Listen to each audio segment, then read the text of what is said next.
Hello and welcome back to Kim Reads as we continue with Phantom. I know it's been a while, but we're back. And we continue with Eric's point of view. 6 years passed peacefully enough. I knew because I had religiously marked each day off on a calendar.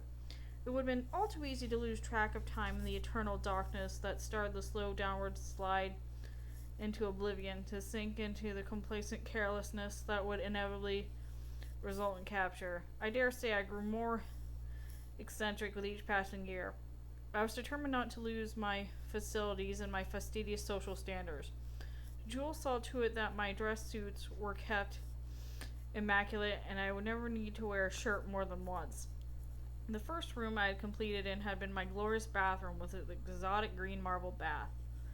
Later I added a guest bathroom beyond the second bedroom. God knows why, I certainly had no intention of entertaining anyone. It just seemed the done thing at the time. Yes, a full 6 years of reclusive, self-indulgent solitude passed before I had the first of a devastating series of shocks. I remember the evening very well.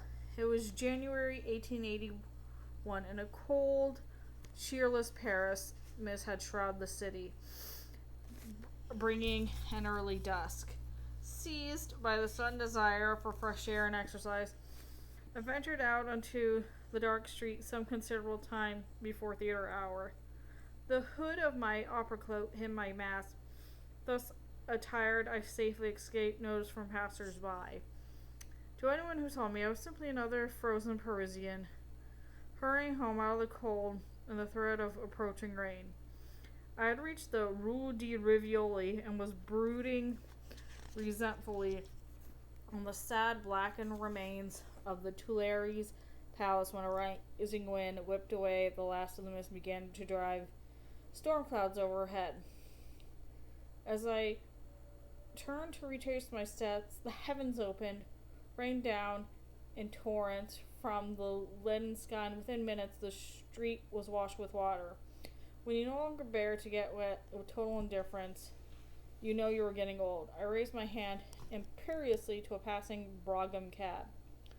The cab drew into the curb some distance away and waited for me. Almost immediately, a man came out of the apartment and, blocked on the same side of the road, saw the cab and began to hurry towards it with an exclamation of delight. I saw nothing of him except his black, but he was wearing an opera cloak, like myself, and at this hour I could guess my destination with very little trouble. My cab, I think, monsieur, I hissed with a hostility that made him step aside in surprise. Instinctively averting my face from his gaze, I swung into the carriage, slammed the door shut, and wrapped my gold-topped walking stick to the dividing wall. "To the opera," I said curtly, and sat back waiting to be obeyed. To my astonished fury, the door opened and the carriage rocked gently beneath the weight of the man who climbed inside. I looked up, but the oath on my lips never took breath. "Drive on, fellow," said the impertinent intruder calmly.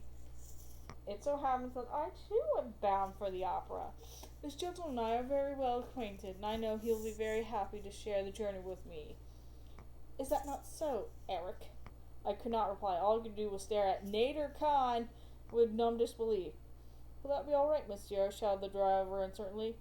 "Yes," I snapped. "Drive on." As the brougham lurched on the open road, Nader took off his opera hat and gloves and laid his seat on his side. The first thing I noticed about him was his gray hair.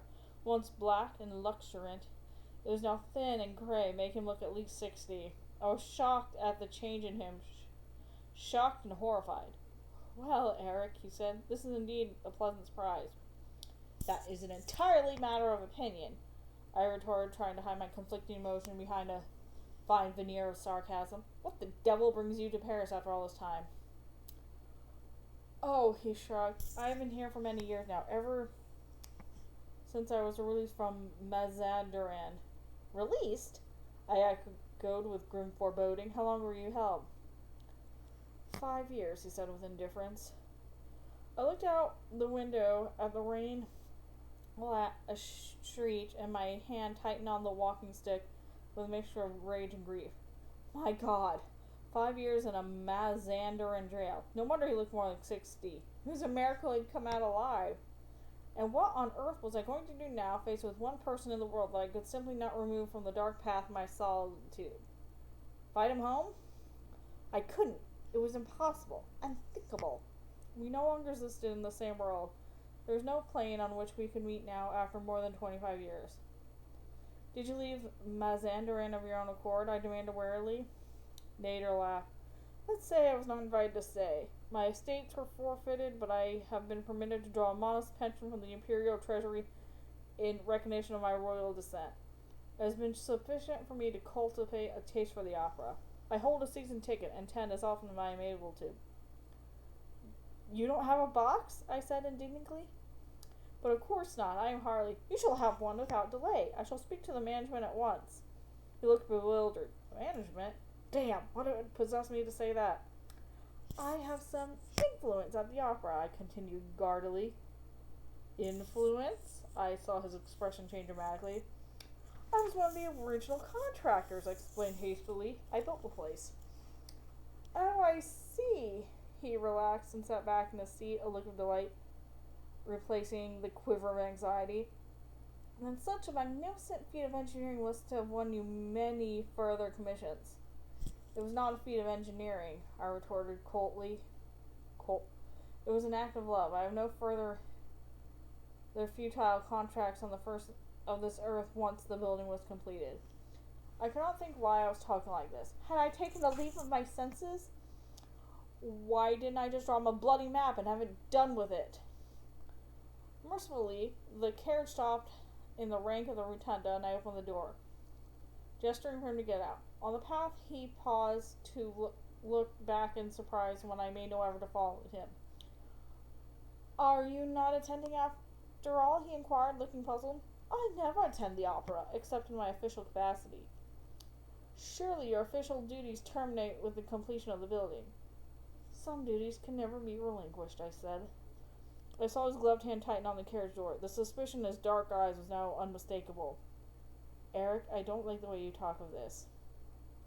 Gives me a very bad feeling. You had better hurry, I said, ignoring him. The curtain rises in 15 minutes, and I am impatient to be home. Where do you live? He demanded suddenly. That is no concern of yours or any other living creature. But it is nearby, he persisted. You directed this cab to the opera before you recognized me, so it must be nearby. I shrugged contemptuously. Still the policeman, Nader. Still tracking down a scent like the perennial bloodhound. Old habits die hard, don't they? Don't you think you can confuse me with your sarcasm, he retorted. Why should you hide your home from me in the mysterious manner? Have I not deserved your trust? Beneath my mask, I bent my lip and tasted blood. I never entertained visitors, I said. Eric, he said, with undisguised alarm. What are you hiding from me? What have you done? I leaned forward in my seat to fix him with an icy stare. This is not Mazandaran, I told him coldly. You have no jurisdiction in this country. Now listen to me, and listen very carefully. Do not follow me. I warn you very seriously that anyone tries to gain access to my house without my knowledge will have a bitter cause to regret it. And you ought to know by now that my warnings are not to be treated with contempt. Remember the scorpion, and keep it well away from my house. Do you understand, Nadir? Keep it away. His hand slid from the carriage, and he stood back with trance-like obedience. He made no effort to prevent the brougham moving away, but although I knew my secret was safe for tonight, I felt no complacency. Once before, he had broken free of my control, tore down the swaddling cocoon sound which I had bound him. Unlike Jules, he was not a natural subject. His will was too strong. His sense of identity and purpose was well developed. Whatever he chose to find my voice, I knew I would be unable to hold him. I saw him so many times at the opera after that evening that I wondered how I could possibly have overlooked his presence all these years. This has been going around with my eyes closed. He prowled around the building outside theater hours, questioning hundreds of people who worked on the premises, making notes in the little black book, and generally making him an absolute nuisance of himself. Persistent and efficient as he was, I knew it was only a question of time before he unearthed some very interesting answers, and my sense of unease increased steadily.